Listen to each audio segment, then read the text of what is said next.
태풍 상사 12화 마지막 장면은 미선이 불길에 갇히고 태풍이 미선을 끌어안으며 소중한 것은 너였다라는 독백으로 끝났습니다. 댓글 보니까 다들 멘탈 나가셨던데 13화는 그냥 본격 복수극의 시작입니다. 강태풍이 더 이상 표현준을 가만히 두지 않는다는 거죠.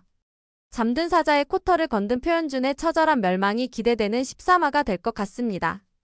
표현준, 이 모지리가 결국 창고를 불내었고 인명사고까지 낼 뻔한 대형사고를 친 데에다 허 실장이 드디어 표바코를 배신하게 됩니다. 아니, 표바코가 허 실장을 그렇게 몰아간 것이 정답이라고 할 수 있을 것 같아요. 오늘은 13화 예고편 장면 하나하나 다 뜯어보면서 13화에서 어떤 전개가 나올지 제 예상을 쭉 말씀드려 볼게요. 구독, 좋아요 해주세요. 항상 감사드립니다.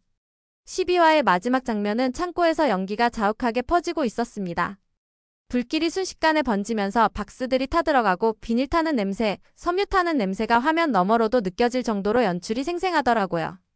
그 와중에 미선은 어떻게든 장갑을 지켜보겠다고 아둥바둥하면서 사장님이라 애절하게 부르는데 태풍이 왜 그렇게 미선을 좋아하는지 알 것만 같았어요. 미선이 창고 안에서 문을 두들기면서 살려주세요. 여기 사람 있어요. 이렇게 소리를 지르는데요. 밖에서는 폭발음이랑 불길 타는 소리만 크게 울려 퍼질 뿐이에요.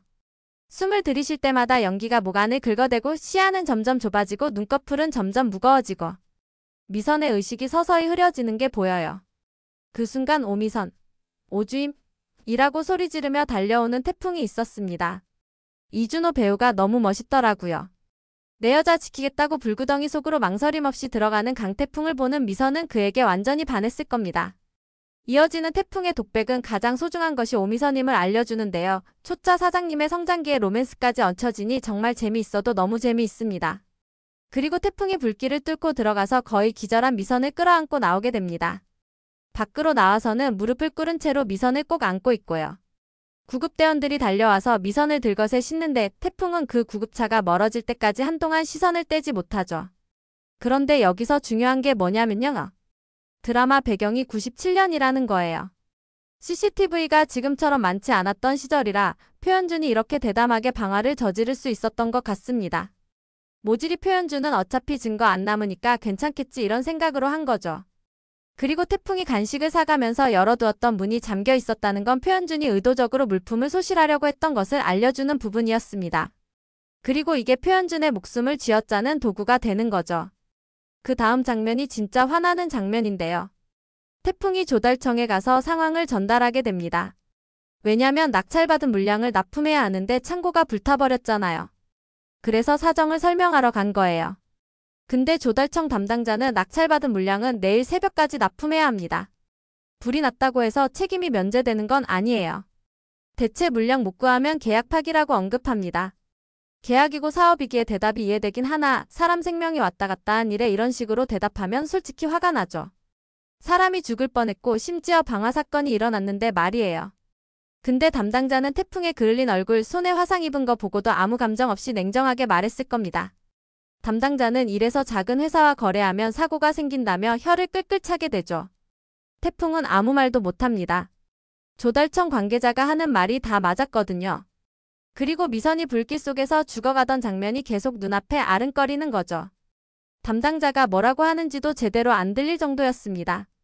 조달청 문이 닫히는 순간 태풍이 천천히 숨을 내쉽니다.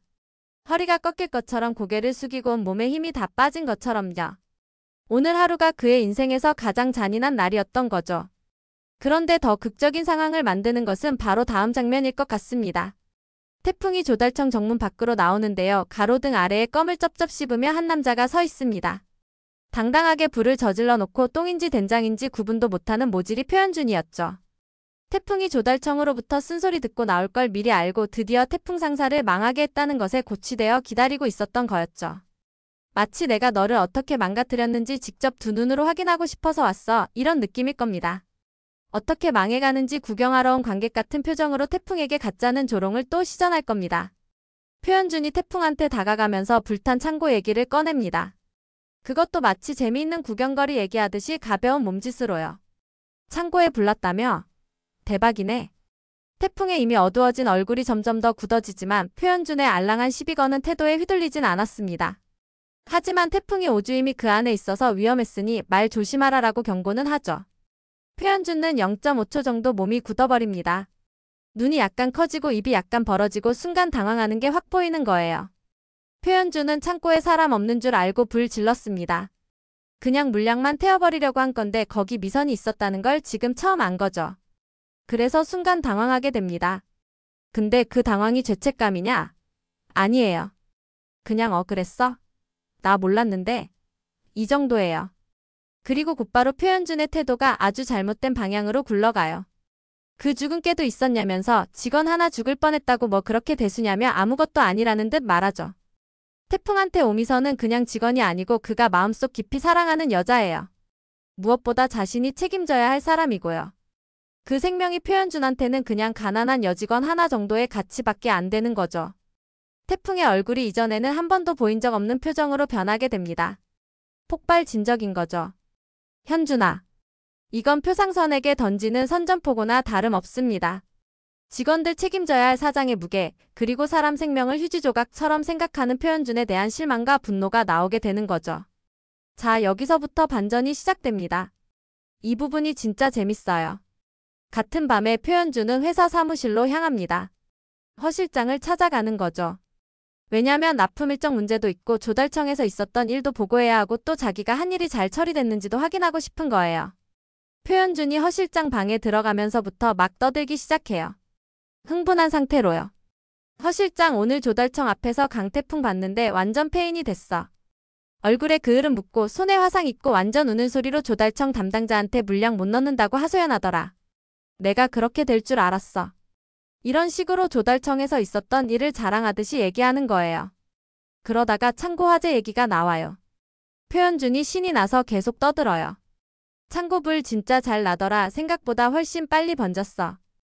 허 실장은 표현준이 하는 말을 가만히 듣고 있습니다. 창고에 불을 낸 게 설마 표현준일까 했는데 정말 표현준이었죠.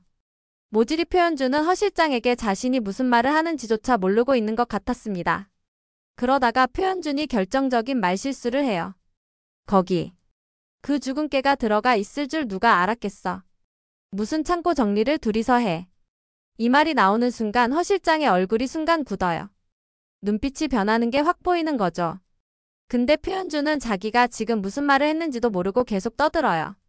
태풍 상사를 이겼다는 흥분과 자칫 잘못했다간 살인자가 되었을지도 모를 긴박함에 정신이 하나도 없는 거죠.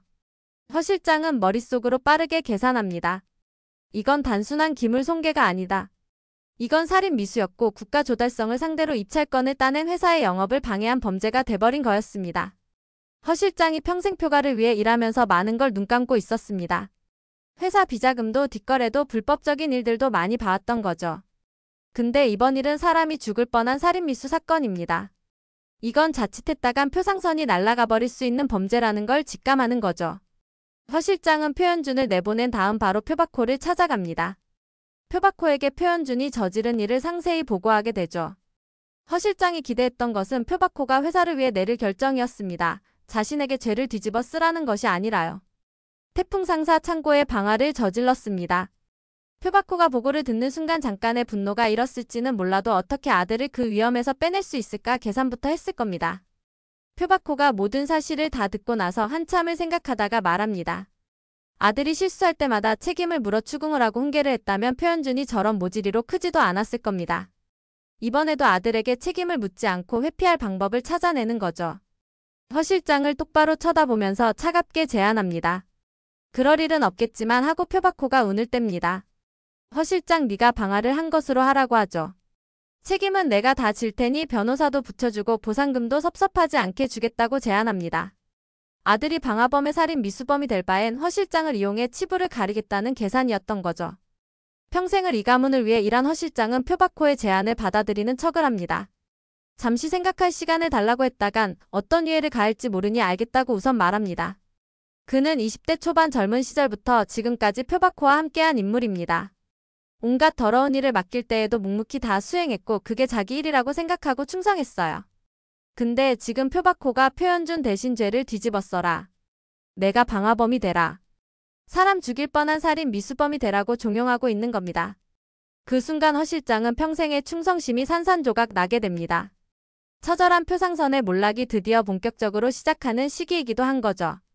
표박호 방에서 나온 허 실장은 자기 방으로 돌아가서 금고를 엽니다. 그 안에서 두꺼운 장부 몇 건을 꺼는데 수십 년 동안 표가의 모든 비리를 기록이 되어 있었죠. 비자금 내역, 뒷거래 기록, 탈세 증거, 차용증 조작 내역 모든 게 다 있었던 겁니다. 표박호 밑에 있으면서 못된 것도 많이 배운 허 실장은 혹시 모를 상황에 대비해 갖고 있었던 장부를 급히 꺼냅니다. 허 실장이 장부를 봉투에 넣고 코트를 입고 밤늦게 표상선 사무실을 나오게 되죠. 그는 늦은 밤 태풍 상사 앞에서 서성입니다. 태풍은 병원에서 미선 상태 확인하고 돌아오는 길에 사무실에 들립니다. 늦은 밤 허 실장이 서 있는 걸 보고 발걸음을 멈추죠. 허 실장님. 분노와 배신감이 뒤섞인 얼굴로 태풍을 바라보는 허 실장 품속엔 두툼한 서류 봉투가 있었습니다. 태풍에게 품속의 서류를 건네며 표상선의 비자금 내역, 뒷거래 기록, 탈세 증거와 그리고 가장 중요한 태풍 상사 강진 영사장과의 거래였던 차용증 조작이 있음을 밝힙니다. 다른 기록들은 표상선의 약점이 될 법한 것들이라 그렇다 치고 차용증이라는 소리를 듣는 순간 태풍은 눈을 크게 뜰 수밖에 없었습니다. 그리고 연이어 허 실장은 태풍 상사 창고 불낸 사람이 표현주님을 말합니다. 굳어있는 태풍에게 씁쓸하게 웃으며 허 실장은 말은 있습니다. 본인 아들의 죄까지 나에게 뒤집어 쓰라고 했고 이제 더 이상 그들의 농간에 휘둘리기 싫다고요.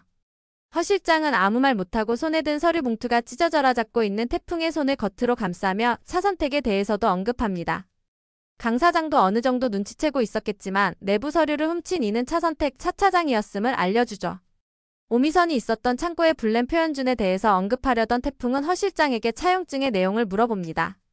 허 실장은 표상선의 실제 주인은 표박호가 아님을 밝힙니다. 카이사르 강이라고 불리며 어선을 타고 다녔던 강진 영사장 곁에는 표상선의 표박호가 있었습니다. 항해의 경험으로 무역업의 뜻을 품고 있었던 강진 영사장은 사람을 신뢰하는 사업가적 기질이 있었던 것에 반해 표박호는 정반대의 사람이었던 거죠. 허 실장이 마지막으로 낮고 단호한 목소리로 말합니다. 강진 영사장님이 표상선에 갖고 있는 지분은 50%가 넘습니다. 최초 투자자이자 어떻게 보면 표박호 사장보다 강 사장님 지분이 더 많아요. 더욱이 정정미 사모님 앞으로로 지분이 30% 가까이 있습니다. 결국 표상선은 강 사장의 소유라는 것이지요. 표박호는 이 사실을 없애고 싶었습니다. 표박호는 쓰러져가고 있었던 태풍 상사를 일으키고 있는 강태풍이 결코 이 사실을 알기를 원치 않았습니다. 하나밖에 없는 아들 표현주는 모지리의 상모지리라 하는 일족족 말아먹고 회사에 손해를 끼치고 있는데 강태풍은 부도를 맞은 것이나 다름없었던 아버지 회사를 결국 일으키고 있었거든요. 심지어 조달청 입찰까지 따냈다는 사실에 표박호는 가슴이 조이는 듯한 느낌마저 들었습니다. 표현준에게 차용증의 존재를 말하지 않았던 것도 하등 이득될 게 하나도 없었던 것이기 때문이었죠. 오히려 표현준이 차용증의 존재를 알게 된다면 무슨 일을 저지를지 모를 일이었습니다.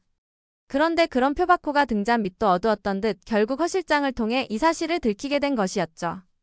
허 실장이 떠난 뒤 태풍은 한동안 그 자리에 서 있었습니다. 손에는 허 실장이 준 두꺼운 장부 봉투가 들려 있고요. 불길 속에서 의식을 잃어가던 미선의 얼굴, 표현준의 비웃는 표정, 표박호의 은폐 시도, 허 실장의 배신 그리고 차선택 차장에 대한 의구심까지 스쳐 지나갑니다. 자, 여러분. 오늘 태풍 상사 13화 예고편 분석 어떠셨어요? 저는 진짜 13화가 레전드 회차가 될 거라고 확신해요. 12화까지는 착한 청년의 성장기였다면 13화부터는 완전히 다른 드라마가 시작되는 거예요. 본격적인 복수극이 시작되는 거죠. 특히 허 실장의 배신 장면, 이거 진짜 사이다 제대로 터질 것 같아요. 수십 년 동안 충성했던 사람이 이건 아니다 하면서 돌아서는 거, 그것도 주인을 무너뜨릴 수 있는 결정적인 증거를 들고 나가는 거, 이게 얼마나 통쾌한지 모르겠어요. 표박호 입장에서는 절대 예상 못한 일이잖아요. 허 실장은 평생 나한테 충성했으니까 이번에도 내 말 들을 거야 이렇게 생각했을 텐데 완전히 뒤통수 맞는 거예요. 자기가 사람을 너무 우습게 본 거죠. 이제 진짜 전쟁이 시작됩니다. 예고편만 봐도 소름이 돋는데 본편은 얼마나 미칠지 진짜 기대되네요. 여러분 13화 꼭 보시고요. 제 예상이 맞는지 댓글로 알려주세요. 혹시 제가 놓친 부분이나 다른 해석이 있으시면 댓글로 의견 나눠주시면 정말 감사하겠습니다. 댓글로 같이 이야기 나누는 게 제일 재밌거든요. 구독, 좋아요, 알림 설정 꼭 부탁드리고요. 다음 리뷰에서 또 만나요. 내가 죽어도 태풍 상사는 안 망해. 여러분도 태풍이랑 함께 끝까지 가시죠. 그럼 다음 영상에서 뵙겠습니다.